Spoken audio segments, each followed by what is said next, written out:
মানুষকে জানতে হবে 16 বছরে জুলুমের ভয়াবহতা মাত্রা কোথায় ছিল। এইটা জানলে পরে বুঝবেন আওয়ামী লীগের পুনর্বাসনের রাজনীতির আলাপ তোলার সাহস এই দেশে কোথায় আসে। শুধুমাত্র গুম পরিবারের 16 বছরের গল্প শোনেন, শুধু আয়না ঘরের 16 বছরের গল্প শোনেন, তারপরে দেখেন আওয়ামী লীগ নিয়ে কেউ আলাপ তোলে কিনা বাংলাদেশে। পৃথিবীর যত গালি আছে এই প্রত্যেকটা গালিকে যদি আপনি একত্রিত করে একটা রাগ এন্ড রেজে পরিণত করেন, তারপরও হচ্ছে এই মানুষগুলোকে সাফিসিয়েন্টলি গালি দেবার মতো কোনো শব্দ এখনো ডিকশনারিতে তৈরি হয়নি। গুম কমিশনটাকে করার উদ্যোগকে স্বাগত জানিয়েছি, কিন্তু এটা করার মধ্য দিয়ে এই যে আপনাদের কথা শোনার, ভিকটিম ফ্যামিলির কথা শোনার যে আবদারটা ছিল, এই আবদারটাকে পাবলিক করা হয়নি। বাংলাদেশে যদি একটা সরকারি প্রতিষ্ঠান আকারে একটা গণতদন্ত কমিশন হতো, একটাই হইতো।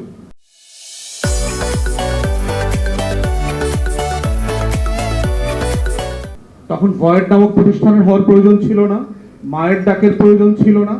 এখন যেটা হবে, বাংলাদেশের পাড়ায় মহল্লায় হাজার হাজার গণতদন্ত কমিশন হবে, গণশুনানি হবে। এই ভয়েডের উদ্যোগে হবে, মায়ের ডাকের উদ্যোগে হবে, আরো যত মানবাধিকার সংগঠন আছে অধিকারের উদ্যোগে হবে, আইন ও সালিশ কেন্দ্রের উদ্যোগে হবে। এই গণশুনানি, এই মানুষের গল্প বলার যে কাব্যগাথা গত 16 বছরের, সেইটা পাড়ায় পাড়ায় মহল্লায় মহল্লায় করতে হবে। তাহলে আপনার গল্পটা যেন আগামী ভোটের নির্ণায়ক শক্তি হয়, এইটার জন্য হচ্ছে আমি বলছি যে গুম পরিবারের প্রত্যেকটা পরিবার তার মহল্লাতে আপনার অর্গানাইজ হন। আপনারা নতুন করে ক্যাম্পেইন শুরু করেন প্রত্যেক পাড়ায় মহল্লায়, যে আগামী নির্বাচনে এটা এজেন্ডা হইতে হবে, যে আগামী নির্বাচনে আপনি আসবেন আর মানুষ চোখ বন্ধ করে পুরাতন আমলের ব্যালটে ভোট দিয়ে দিবে, এটা যেন না হয়। বাংলাদেশ 2 মানে বাংলাদেশ 2, দায় ও দরদের রাজনীতি মানেই হচ্ছে বাংলাদেশ 2, 1400 শহীদের রক্ত মানে হচ্ছে বাংলাদেশ 2, বাংলাদেশ 2 মানে হচ্ছে আপনাদের প্রত্যেকটা পরিবারের গল্পগাথা, কাব্যগাথা হচ্ছে বাংলাদেশ 2। আপনাদের গল্প দিয়ে আগামী দিনের বাংলাদেশ বিনির্মিত হইতে হবে। আপনাদেরকে ছাড়া, আপনাদের গল্প বয়ান ছাড়া আগামী দিনের বাংলাদেশ হইতে পারবে না। এইটা হচ্ছে আগামী দিনের রাজনীতি। আমাদের হচ্ছে ভিকটিমদের হয়ে লড়াইটা যেমন জরুরি, এই লড়াইটা চালিয়ে যেতে হবে। এই লড়াইয়ের মধ্য দিয়ে কারা কারা আমাদেরকে শত্রু নির্ণীত করেছে তাদেরকেও চেনা জরুরি।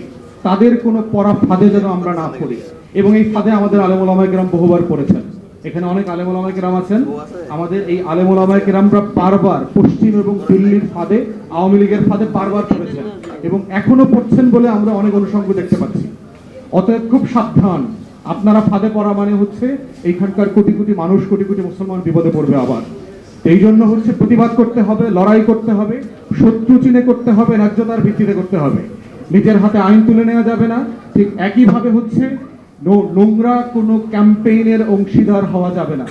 শুধু ঘটনা ঘটলো আর হচ্ছে আমি দৌড়ায় পড়লাম, দাপড়ায় পড়লাম, হাজারে হাজারে মিছিলে নেমে গেলাম, এই অনুভূতিতে আঘাত হয়েছে, ওই অনুভূতিতে আঘাত হয়েছে, এই ধরনের সস্তা প্রতিবাদে নামা যাবে না।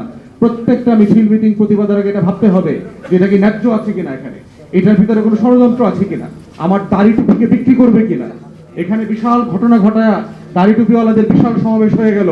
পশ্চিমা গণমাধ্যমে যখন আসবে বাংলাদেশে মৌলবাদের উত্থান, জঙ্গি উত্থান, তখন হচ্ছে আবার দিল্লির প্রজেক্ট, আবার ওয়ার অন টেররের প্রজেক্ট, আবার আওয়ামী লীগকে পুনর্বাসনের রাজনীতি।